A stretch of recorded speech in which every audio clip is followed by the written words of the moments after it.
நகருது அப்படின்னா பூமி மேலே இருக்கக்கூடிய நம்மளால் பூமி நகர்றதை உணர முடியும். ஆனால் நம்மளால் பூமியினுடைய நகர்வை உணர முடியல. அப்போ என்ன அர்த்தம்? பூமி நகரலைன்னு அர்த்தம் அப்படின்னு அரிஸ்டாட்டில் வந்து சொன்னாங்க.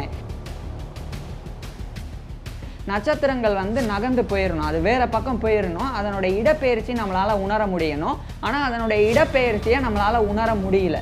ஸோ ஒட்டுமொத்தமாக பார்க்கும்போது பூமி வந்து நகரலை, மற்ற எல்லா செலஸ்டியல் பாடிஸும் தான் நகருது. அது எல்லாமே வந்து பூமியை சுற்றி வருது. சூரியன் ஒரு பக்கம் உதிக்குது, அதுக்கப்புறம் இரவில் நிலா வருது. ஸோ இதுக்கெல்லாம் காரணம் இது எல்லாமே வந்து பூமியை சுற்றுது அப்படின்னு சொல்லி அந்த ஒரு சிந்தனை வந்ததில், அந்த சிந்தனையே வந்து ஒரு பெரிய விஷயம்.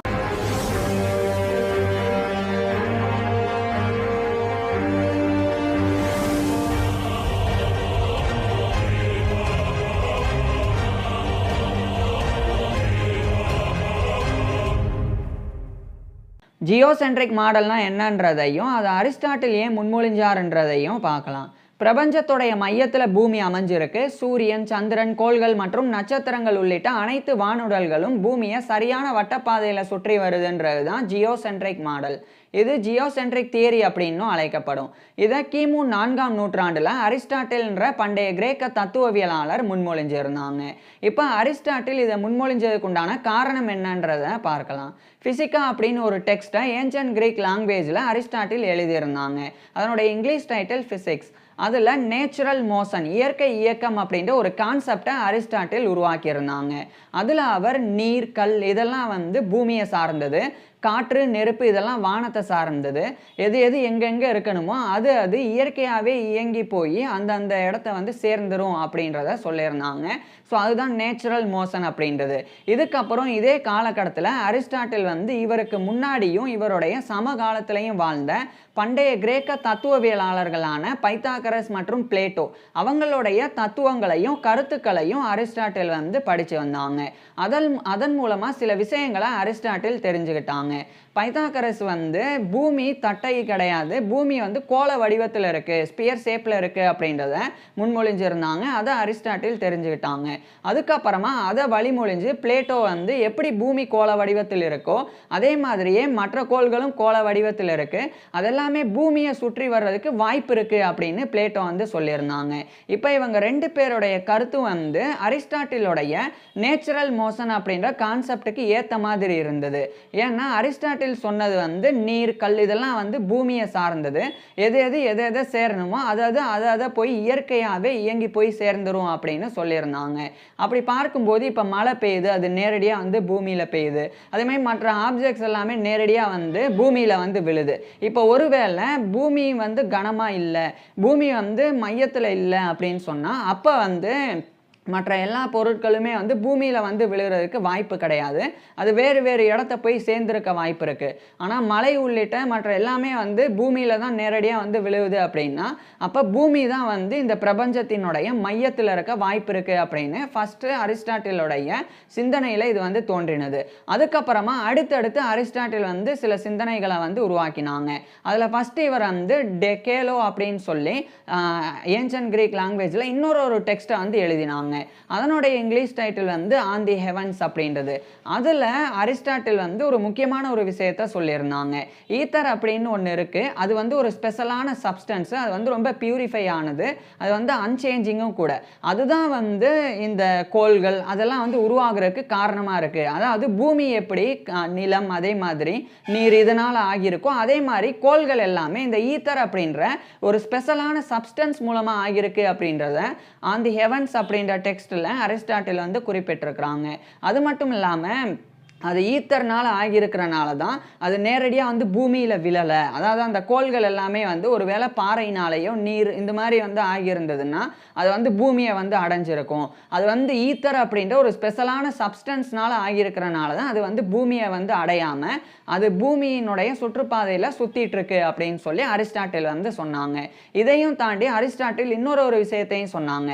இந்த ஸ்கை வானமானது கிறிஸ்டல் ஸ்பியர்ஸில் இருக்குது, அதாவது டிரான்ஸ்பரண்ட் டிரான்ஸ்பரண்டான கண்ணாடி மாதிரியான ஒரு கோள வடிவத்தில் இருக்குது. ஸோ அதில் இந்த நட்சத்திரங்கள், கோளங்கள் இதெல்லாம் வந்து அட்டாச் ஆகியிருக்கு. ஸோ அது ஒட்டுமொத்தமாக இந்த ஸ்கையே வந்து அந்த நட்சத்திரங்கள், கோள்கள் உள்ளிட்ட அனைத்து செலஸ்டியல் பாடிஸோட சேர்ந்து பூமியை சுற்றி வருது அப்படின்னு அரிஸ்டாட்டில் வந்து சொன்னாங்க. ஸோ அவருடைய நேச்சுரல் மோஷன் மற்றும் அதாவது அவருடைய நேச்சுரல் மோஷன் அப்படின்ற கான்செப்டும் ஈத்தர் அப்படின்ற இந்த ஒரு சப்ஸ்டன்ஸ் பற்றி இவர் சொன்னதும் இது எல்லாமே வந்து ஒத்து போனனால தான் ஜியோசென்ட்ரிக் மாடல் புவி மைய கோட்பாட்டை அரிஸ்டாட்டில் வந்து முன்மொழிஞ்சாங்க.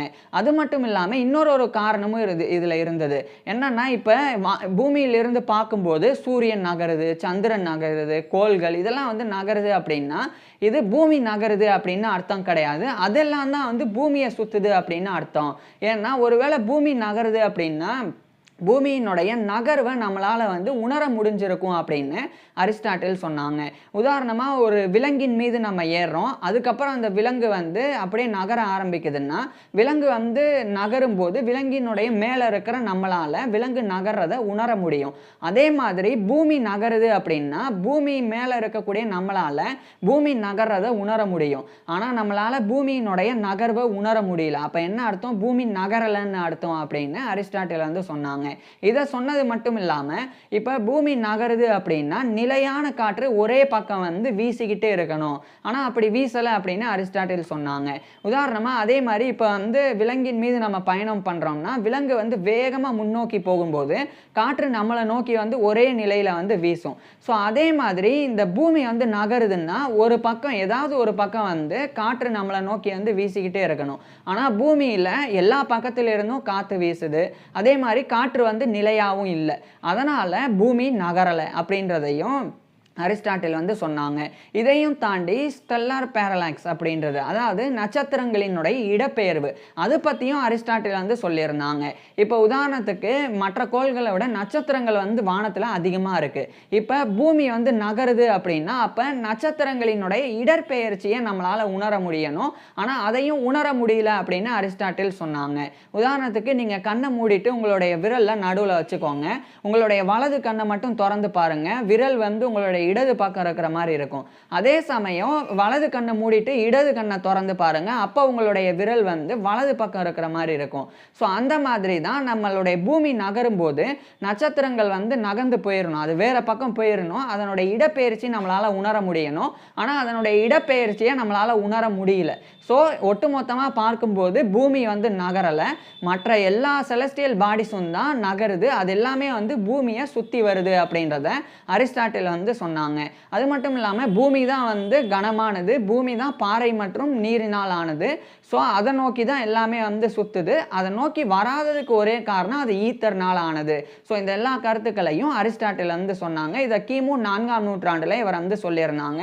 இதுக்கப்புறம் இங்கிருந்து கிட்டத்தட்ட 400 ஆண்டுகளுக்கு பிறகு கிளாடியஸ் டாலமி அப்படின்ற ஒரு Greco Roman mathematician and astronomer அவர் வந்து இந்த ஒரு அரிஸ்டாட்டிலோடைய அந்த ஜியோசென்ட்ரிக் மாடல் அதை வந்து அந்த தியரியை வந்து அவர் வந்து முழுமையாக ஏற்றுக்கிட்டு மேத்தமெட்டிக்கல் கால்குலேஷன்ஸ் மூலமாக ஒரு மாடலை அவர் வந்து உருவாக்கினாங்க. அதாவது பூமியை மையத்தில் வச்சு சூரியன், சந்திரன், கோள்கள், நட்சத்திரங்கள் உள்ளிட்ட அனைத்து செலஸ்டியல் பாடிஸும் பூமியை சுற்றி வர்ற மாதிரி கணித ரீதியாக ஒரு மாடல் வந்து அவர் உருவாக்கினாங்க. ஸோ அதுதான் வந்து ஜியோசென்ட்ரிக் மாடல், புவி மைய கோட்பாடு அப்படின்னு சொல்லி புவி மைய மாதிரி அப்படின்னு மாறினது. ஸோ அதை வந்து டாலமி வந்து அதை வந்து அந்த மாடல் உருவாக்கின பிறகு முழுமையாக அது வந்து உலகத்தினால் ஏற்றுக்கொள்ளப்பட்டது. அதுக்கு முக்கியமான காரணம் பூமி மையத்தில் அமைஞ்சிருக்கு, அத்தனை கோள்களும் பூமியை தான் சுற்றி வருது அப்படின்றது மத நம்பிக்கைக்கு ஏற்ற மாதிரி இருக்கு. அதனாலேயே அது ஏற்றுக்கொள்ளப்பட்டது. அது அடுத்த பல ஆண்டுகள் வந்து தொடர்ச்சியாக வந்து ஏற்றுக்கொள்ளப்பட்டிருந்தது. இதுக்கப்புறம் 16ஆம் நூற்றாண்டில் நிக்கோலஸ் கோப்பர்னிக்கஸ் வந்து சூரியன் தான் மையத்தில் அமைஞ்சிருக்கு, அனைத்து கோள்களும் சூரியனை தான் சுற்றி வருது அப்படின்னு அவர் சொன்னாங்க. யோஹானஸ் கெப்லர் வந்து மற்ற எல்லா கோள்களும் சூரியனை நீள்வட்ட பாதையில் சுற்றி வருது அப்படின்னு சொன்னாங்க. ஸோ இப்படியே வந்து ஹீலியோசென்ட்ரிக் மாடல் அது வந்து உருவானது. ஸோ இதெல்லாம் வந்து உருவாகி இன்றைய காலகட்டத்தில் நமக்கு ஹீலியோசென்ட்ரிக் மாடல், அதாவது சூரியன் தான் வந்து மையத்தில் இருக்கு, மற்ற எல்லா கோள்களும் சூரியனை நீள்வட்ட பாதையில் சுற்றி வருது அப்படின்றது இப்போ ஏற்றுக்கொள்ளப்பட்டிருக்கு. ஸோ இப்படி தான் இதெல்லாம் உருவானது. ஆனால் அரிஸ்டாட்டில் வந்து ஒரு மாபெரும் தத்துவ மேதை. அவர் எப்படி தவறு இழைச்சாங்க? அப்ப அவர் வந்து ஜியோசென்ட்ரிக் மாடலை அவர் அறிவிச்சார் அப்படின்னா, அப்ப அரிஸ்டாட்டில் எப்படி மாபெரும் தத்துவ மேதையா இருக்க முடியும் அப்படின்னு கேள்வி எழும்புதுன்னா, அந்த கேள்வியே வரக்கூடாது. ஏன்னா அந்த காலகட்டத்தில் சுமாரா வந்து 2000 ஆண்டுக்கு முன்னாடிலாம் பெருசா வந்து வளர்ச்சி, அறிவியல் வளர்ச்சி, விஞ்ஞான வளர்ச்சி இல்லாத காலகட்டம் அது. மேலும் தொலைநோக்கி மாதிரியான எந்த விஷயங்களும் அந்த காலகட்டத்தில் இல்லை. ஸோ அந்த மாதிரி காலகட்டத்தில் அரிஸ்டாட்டில் வந்து மற்ற கோள்கள் பூமியை சுத்துது அப்படின்னு சொன்னதே வந்து மிகப்பெரிய ஒரு விஷயம்தான். ஏன்னா அவர் சொன்ன பிறகுதான் உண்மையிலேயே மற்ற கோள்கள்லாம் பூமியை சுத்துதான்னு பார்க்க போய் இல்லை, பூமி உட்பட அனைத்து கோள்களும் சூரியனை சுத்துது அப்படின்றது தெரிய வந்தது. ஸோ ஒரு தப்பு எங்க நடக்குதோ அங்கிருந்து தான் வந்து ஒரு சரியான விஷயம் உருவாகுது. அந்த தப்பு நடக்கலை அப்படின்னா அந்த சிந்தனையே வந்து இல்லாமல் இருந்திருக்கும். ஸோ இந்த சூரியன் ஒரு பக்கம் உதிக்குது, அதுக்கப்புறம் இரவுல நிலா வருது. ஸோ இதுக்கெல்லாம் காரணம் இது எல்லாமே வந்து பூமியை சுத்துது அப்படின்னு சொல்லி அந்த ஒரு சிந்தனை வந்ததுல, அந்த சிந்தனையே வந்து ஒரு பெரிய விஷயம். அந்த காலகட்டத்தில் அந்த சிந்தனை கூட இருந்திருக்காது. ஸோ அப்போ அரிஸ்டாட்டிலுக்கு அந்த சிந்தனை வந்தது. அரிஸ்டாட்டில் சொன்ன விஷயங்கள் இது மாதிரி சில விஷயங்கள் வந்து தவறுகள் இருக்கலாம். ஆனால் அதையும் தாண்டி அரிஸ்டாட்டில் வந்து தத்துவ ரீதியாகவும் விஞ்ஞான ரீதியாகவும் நிறைய ஏற்றுக்கொள்ளக்கூடிய, இன்னைக்கு வரைக்கும் வந்து ஏற்றுக்கொள்ளக்கூடிய நிறைய விஷயங்களை கூட அரிஸ்டாட்டில் வந்து முன்மொழிஞ்சிருக்கிறாங்க. இதனால தான் அரிஸ்டாட்டில் வந்து ஒரு மாபெரும் தத்துவ மேதையாக பார்க்கப்படுறாங்க.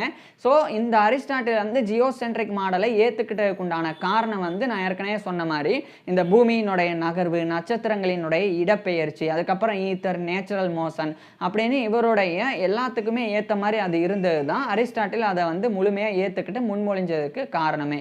ஸோ இதை பற்றி என்ன நினைக்கிறீங்க அப்படின்றத கீழே கமெண்ட்ஸில் சொல்லுங்கள். அதே மாதிரி அரிஸ்டாட்டில் எங்கே எப்போ பிறந்தாங்க, எப்படி வாழ்ந்தாங்க, இன்னும் என்னெல்லாம் பண்ணியிருக்கிறாங்க அப்படின்ற ஃபுல் லைஃப் ஹிஸ்ட்ரியை அரிஸ்டாட்டிலோடைய ஃபுல் லைஃப் ஹிஸ்ட்ரியை நான் ஏற்கனவே பேசியிருக்கேன். அதை பார்க்குறதுக்கு கீழே டிஸ்கிரிப்ஷனில் லிங்க் கொடுத்துருக்குறேன், கட்டாயமாக பாருங்கள். தேங்க்யூ.